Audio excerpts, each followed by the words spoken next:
Hi guys, praise the Lord.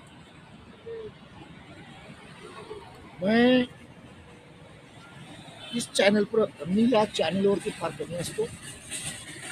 अ, या चॅनलवरती माझं जे सबस्क्रिप्शन आहे सबस्क्रिप्शन ते कमी आहे.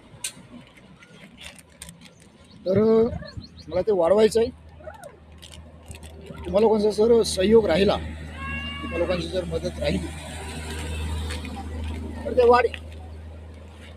मला खरं सांगतो, मला वाटतं 10 की 12च लोकांचं सबस्क्रिप्शन आहे याला.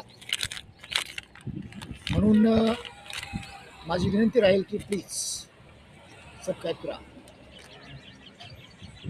मी एका विषयावरती बोलू इच्छितो की पवित्र शास्त्र बायबलमध्ये म्हटलेलं आहे, या जगाशी समरूप होऊ नको. आज कपडे घालण्याच्या बाबतीमध्ये मी बोलणार नाही, परंतु अलीकडे एक ट्रेंड आलेला आहे आणि तो हा हा आहे की लोक लोक आपल्या खाण्यापिण्याच्या बाबतीमध्ये खूप जास्त हे झालेले आहे.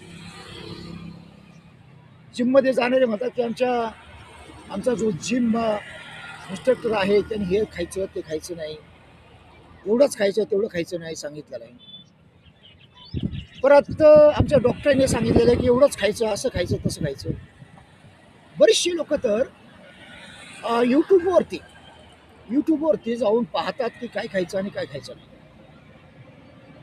काही गोष्टी थोड्या प्रमाणामध्ये मानणं ठीक आहे, परंतु कधी कधी हे आपल्याला देवाच्या वरती होऊन बसतात. आपला डॉक्टर, आपला जिम इन्स्ट्रक्टर, मी तर जिममध्ये जात नाही. परत यूट्यूबचे जे काही आपले थोडे हिरो वगैरे असतात, ज्यांना आपण फॉलो करत असतो, ते देवाच्या वरती होऊन बसतात. मला प्रश्न पडतो की ज्या वेळेस एलिया पळाला होता इस्रायलपासून, तेव्हा त्याला देवदूताने एक भाकर दिली. देवदूताने त्यांनी भाकर दिली. ती भाकर खाऊन तो 40 दिवस आणि 40 रात्र चालला. मला माहिती नाही त्या भाकरीमध्ये काय होतं, पण माझा विश्वास आहे ती भाकर स्वर्गीय भाकर होती. तर स्वर्गीय